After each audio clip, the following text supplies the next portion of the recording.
امام مہدی ان کا ظہور کب ہوگا؟ ان کی علامات کیا ہیں؟ امام مہدی رضی اللہ تعالیٰ عنہ ان کے باقاعدہ کوئی وقت متعین نہیں ہے کہ یعنی سال سن تاریخ یوں کر کے کہ یہ اس تاریخ کو ظاہر ہو جائیں گے، ایسا نہیں ہے۔ ان کے آنے کو ضرور علامات تو بیان کی گئی ہیں لیکن وقت یوں متعین نہیں کیا گیا۔ لیکن ایک سب سے بیسک نشانی امام مہدی رضی اللہ تعالیٰ عنہ کے ظہور کی یہ ہوگی کہ ہر طرف کفر ہی کفر ہوگا، یعنی جو اولیاء ہوں گے، بڑے بڑے اولیاء کرام، ابدال، کتب الاقطاب، یہ سارے کے سارے حرم کعبہ میں آ جائیں گے۔ ایمان اس وقت حرمین شریفین میں ہوگا، یعنی بقیہ ہر جگہ کفر ہی کفر ہوگا۔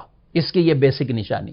اب آج کے دور میں کئی لوگ ابھی بھی کہہ دیتے ہیں اور معاذ اللہ دعویٰ بھی کر دیتے ہیں، تو دنیا بھر کے اندر ابھی ہم کس ملک میں بیٹھے ہیں، آپ کس ملک میں بیٹھے ہیں، ہر طرف ماشاءاللہ اسلام ہے اور مسلمان رہتے ہیں، نمازیں پڑھتے ہیں، سب کچھ کرتے ہیں۔ تو بیسک جو نشانی کہ پورے علاقے کفرستان بن جائیں گے، اور جو مسلمان اور اولیاء ہوں گے نا ان میں تو وہ خود ہی حرمین طیبین کی طرف چلے جائیں گے۔ اور یہ نشانی بھی یہی کہ ان کو یہ رمضان کا مہینہ ہوگا اور جمعے کا اس میں دن بیان کیا گیا، لوگ طواف کر رہے ہوں گے، اور اس دوران امام مہدی رضی اللہ تعالیٰ عنہ ان کا جو ظہور ہوگا، یعنی لوگ پہچانیں گے، ایک آواز آئے گی کہ یہ اللہ کی طرف سے خلیفہ ہے، ان کی بات سنو، اطاعت کرو، تو پھر لوگ ان کی بیعت کریں گے، اور پھر وہ اولیاء کو لے کر وہاں سے وہ آئیں گے اور شام کی طرف جائیں گے۔